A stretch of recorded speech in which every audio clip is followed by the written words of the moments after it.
Welcome to the Beyond Pain podcast with your host, Joe Gambino and Joe LaVacca. Join the two Joes, two physical therapists, as they discuss how to navigate the uncertainties of pain so you can move beyond it and get back to the activities you love most.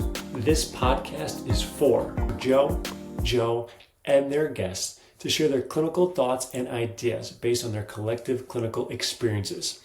Can this information be for you? Maybe, but we cannot know for sure. Therefore, it is always worth talking to your healthcare provider to make the best decisions in your care before you implement anything on this podcast. And please use common sense.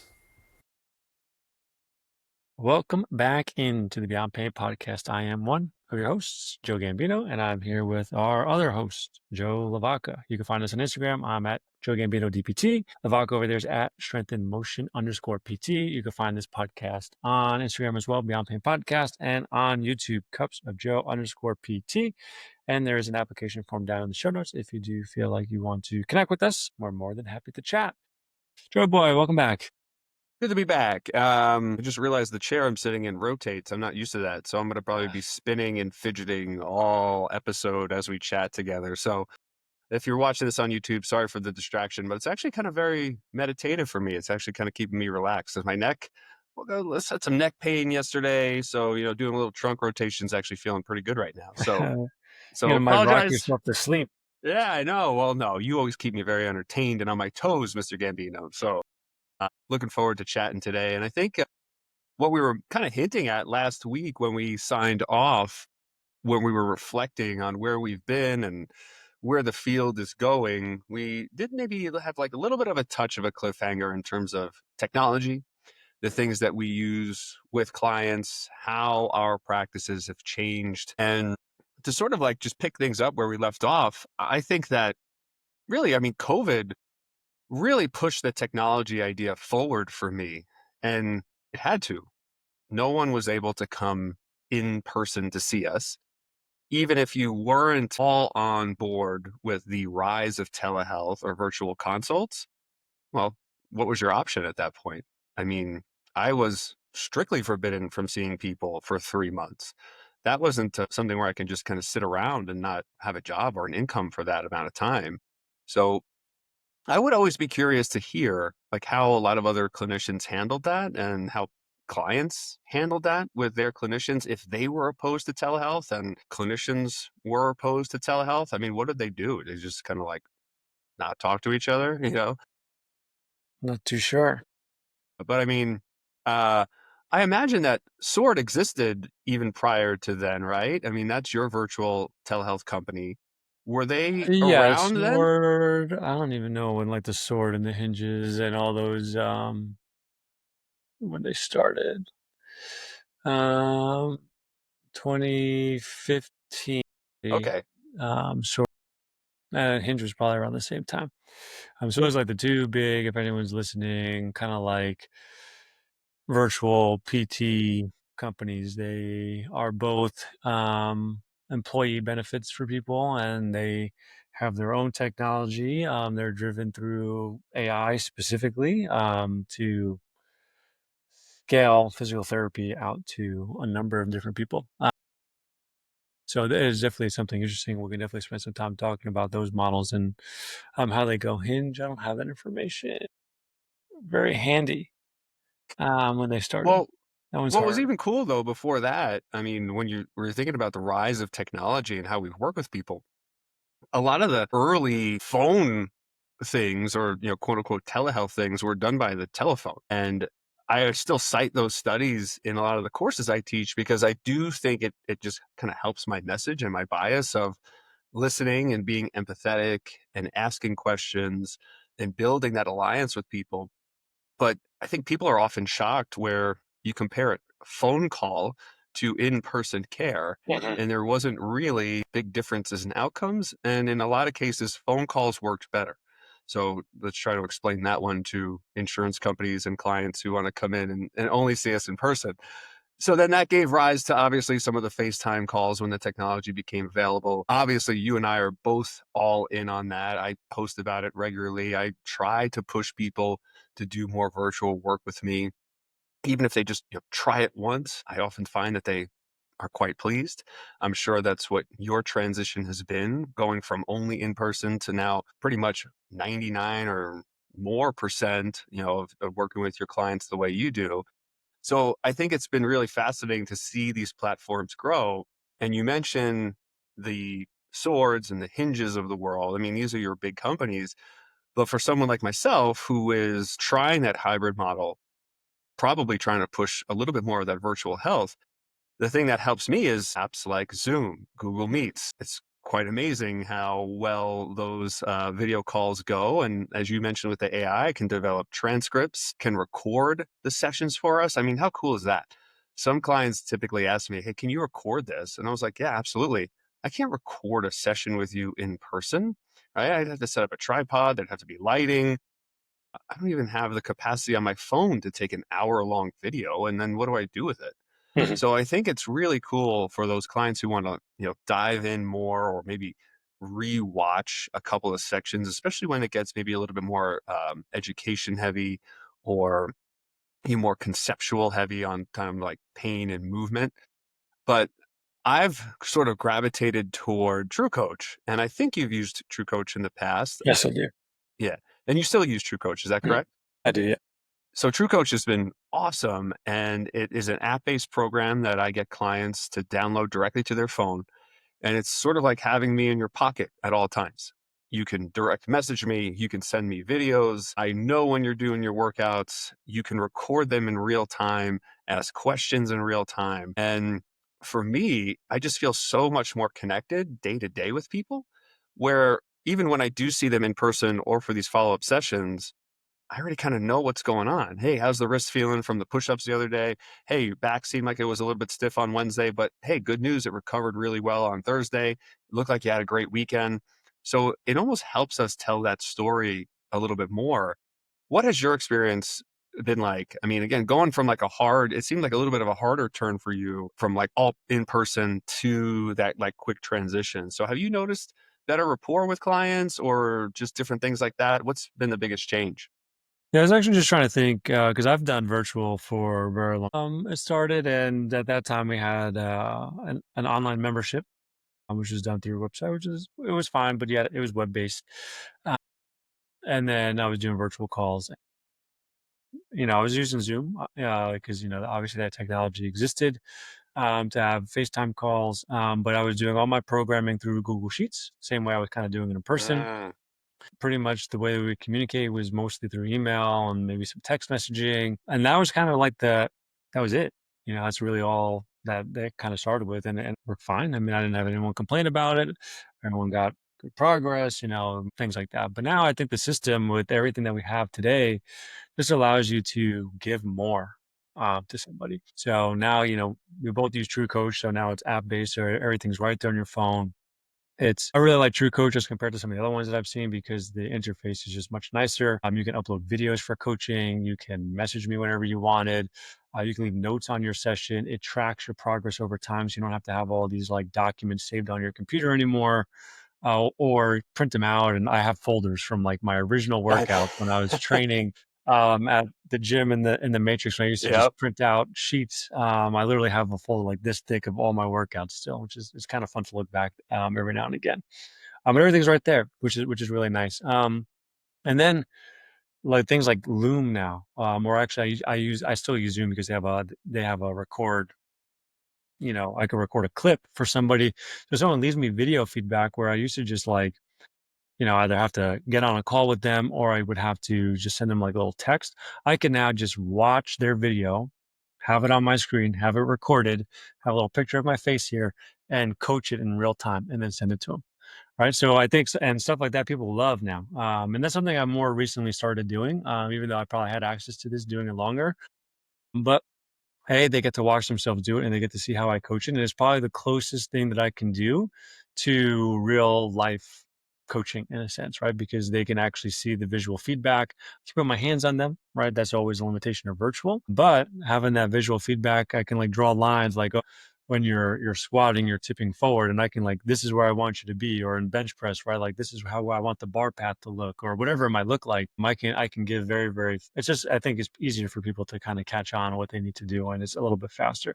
Text still works fine, and people still kind of get it and make progress week over week, but people are definitely honing in on having a little bit more video feedback like that. I'm trying to think if there's anything else that I really use. I mean, True Coach really does so much for me. As far as that goes, there may be a couple other things that I utilize on Well, I top. think that your point is the customization, Mm. where, let's go back just a little bit further because you mentioned the Google Sheets. And I think I got my original Google Sheets outline from you and Dan and Vikash, because I think you guys did some course with Exos and how to frame things out. And I love that. And that's sort of like really what started tipping the scales for me to kind of get back into this idea of, well, you know what, I do need to program and think about how I communicate and interact with clients a little bit different. But if you are a super old timer, you remember paper, Hmm. I right? do remember I paper. remember making photocopies of cards and then handing them to clients, or just going into the old folder and like neck pain, and everyone got the same handout recipe, almost like from your grandma's old cookbook. You could barely read it. It was all faded. The pictures were so like two-dimensional and rudimentary. And I know a lot of places still do that, because I have clients that come in and are like, "Oh yeah, well here's my, my program for, for home." And then I show them, what True Coach can do, and they're like, "Oh my God, like Mhm. I can see videos of you and you can see videos of me, and we can actually communicate real time rather than, still pictures." Because I think what the still the stillness of a lot of the old ways of doing things on the piece of paper, clients will show me pictures of them doing it, right? Like, "Oh, here's a picture of me squatting, like at the bottom." I'm like, "Well, where's the video?" And they're like, What do you mean?" Like, because I think it just like you went hand in hand with the technology that you had. Like, "Oh, here's me at the top of the squat. Here's me at the bottom. Here's me doing this. Here's where I have the band." I'm like, "Well, I don't really see how you're doing the motion." And a lot of people are like, "I didn't even really think to take a video because you're just handing me these two-dimensional cards."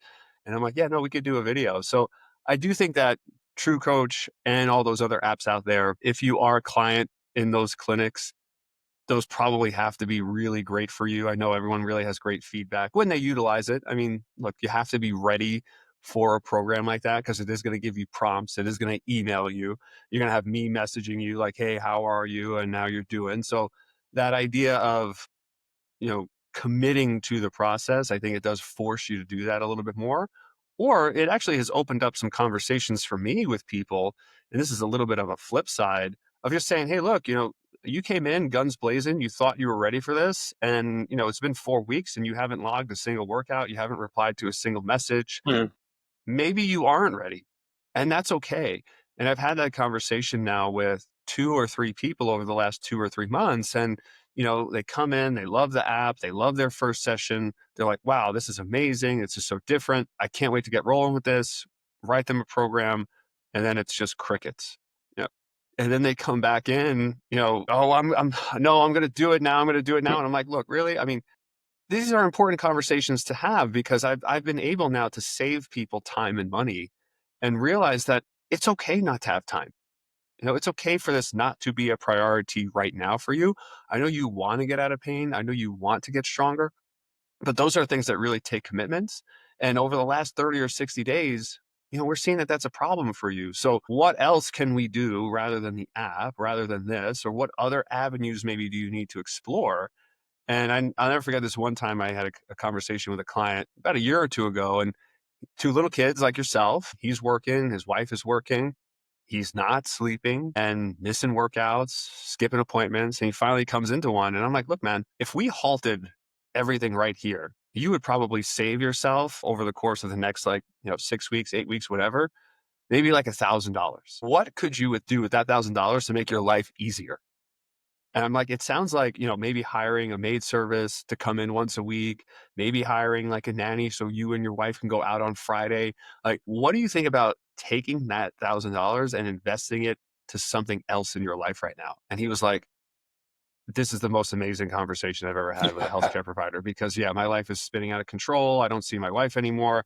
we can do a lot of good with that $1,000. And I was like, okay, here's the caveat. You can't use it to like pay a credit card bill. You can't use it to like, put it back in savings. You have to do something with it to like make a positive impact in your life. But I would have never been able to have that conversation unless we were able to sit down, look at the app, look at the trajectories, see what he was making time for, not making time for. So I do think my conversations have gotten deeper with people because you're just, more involved with their day to day rather than just, hey, you got any questions on your home exercises? No? Great. Cool. Here we go. We're moving onward then. No questions. I'm assuming you're doing them, right?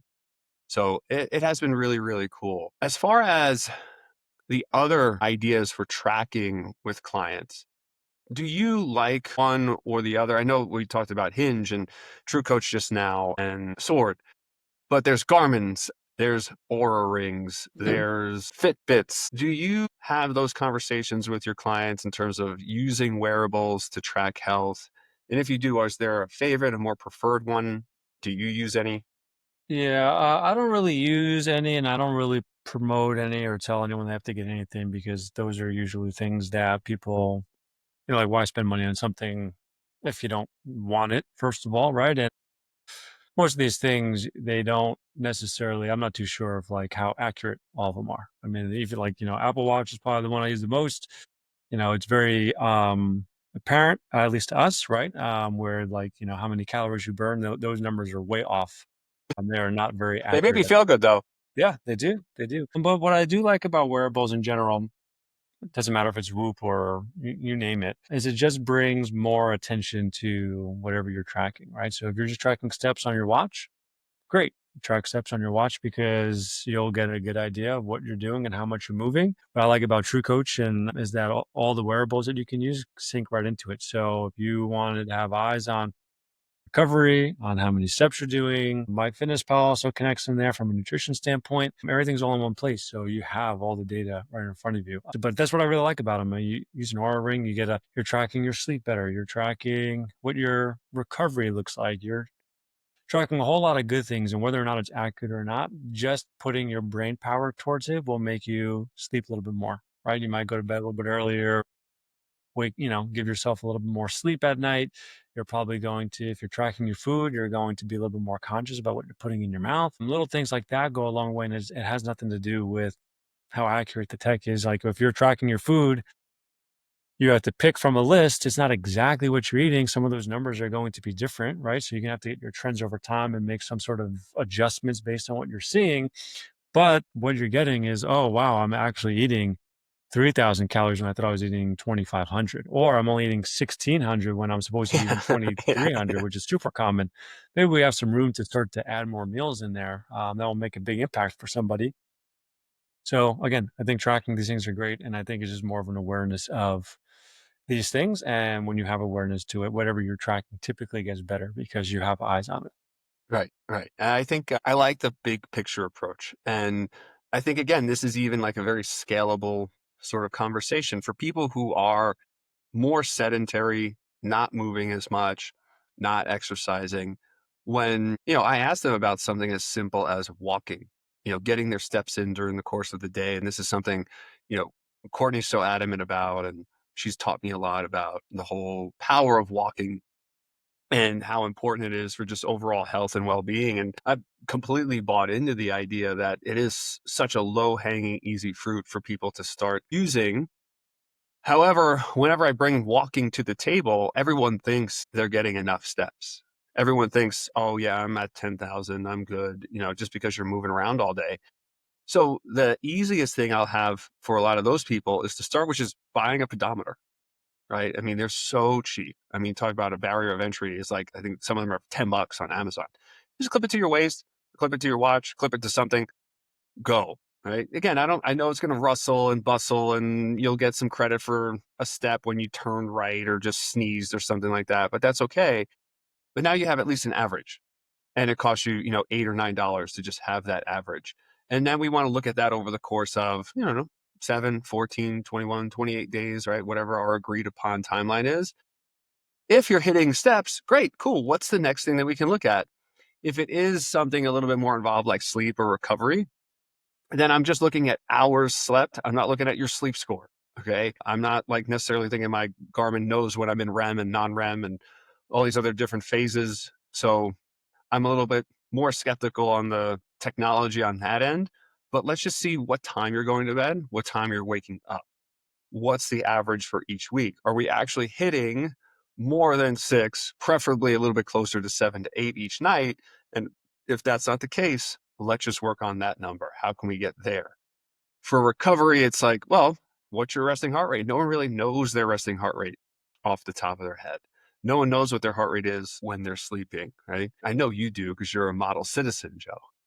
I think those things are just really, really helpful because now when we are then saying to people or preaching to people, hey, look, I want you to do more aerobic training. And here's the fun part. Now, because we know your resting heart rate, you don't have to work that hard. Like we just need to get that heart rate into a certain number, keep it there, and that's it. And your heart rate, I know might be off 10% or this percent or that percent, but we just want something that is consistent, that's reliable, and that we can kind of just keep coming back to. And I think the validity of it, right, how truthful it is, that's maybe the question. However, I'm not necessarily worried about that too much because I just want it to be a reliable indicator for people to just start to monitor progress, monitor health. And that's a bigger thing for me. And then they can go into nuances and different things like that. I mean, you mentioned the fitness stuff. And, I always say I know enough to be dangerous, but I'm not going to get, my hands too dirty there. I mean, I only took a precision nutrition course, a while ago. I read here and there, but more consistent than goals with that, counting your calories and your macros and blah, blah, blah. I'm like, hey, well, yeah, there are apps. There are, coaches who know a little bit more about it, who maybe can guide you a little bit better. And here's the thing, like now we can share all this data with them and you can transfer right on over to Joe Gambino or someone else, and they're going to be able to help you now even further, throughout your journey. Because I think I realized more and more, like I'm just probably stops on people's journeys. I'm not supposed to be there from the very beginning to the very end. All these things, the apps, the watches, the pedometers, they've really helped, I think, kind of just tracking health and wellness and just different goals for clients. And those are probably the ones that I use the most with people day to day. Yeah, no, I like that, and I think it's always go after the low hanging fruit, right? Yeah, for sure. What can you easily do now to make a change long term? And then you always add on top of it. This goes back to our habit based conversation, right? Instead of trying to make all these different things work, I need to walk more, I need to eat better, or I need to get in the gym more, right? Like just pick one of those things, track it, make sure you're doing it. Once it gets easy, you don't need to track it anymore unless you wanted to.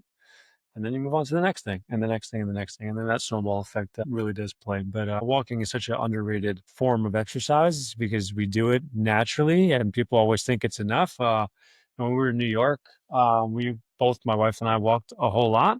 Hmm. And when my wife started her dog walking business at the time, she probably went from doing 8 to 10,000 steps to doing more like 15 to 20. And just that shift alone after a few months, like she dropped weight, she felt Hmm. better, like just walking a little bit more. And it kind of comes back, 10,000 steps is this number that we arbitrarily, we just selected this number. This is like what we need in a day. And when we give these numbers to people, that's where we stop. Oh, I only need 10,000 steps in a day and then I'm good. So the goal is 10,000. You don't go more than that, but there is benefit. If you did 15,000 steps, right, there's going to probably be at some point, you know, uh, you do more, the benefit's not going to really have much of a change at that point. But if you did 12 or 15, right, you're going to be burning a little bit more calories. Like if you're trying to lose weight or stuff like that, or just be healthier, a little bit more is not going to hurt. Right. And I think that's the biggest thing. And what I've learned from, doing some research, teaching with Court, listening to Court speak, the funniest story about the pedometer 10,000 steps conversation was it was an invention in Japan. And they were just trying to track population, like how much the population moved. But the pedometer stopped at 10,000. So it didn't count any higher than that. Then you had to reset it. So that's actually where the old 10,000 step a day idea or mantra came from.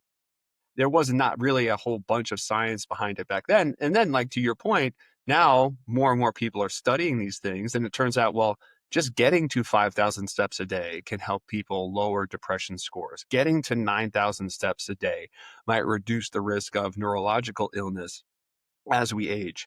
And then you will get benefit. Like you said, the arc, or that sort of like slope of benefit, just sort of like starts to flatten out a little bit. So I tell people, the same thing with training, like, hey, get to 2 days a week, get to, 90 to 150 minutes of aerobic work, right? Whatever the number we want. You're going to see a direct line straight up. The more you do to that number, the better.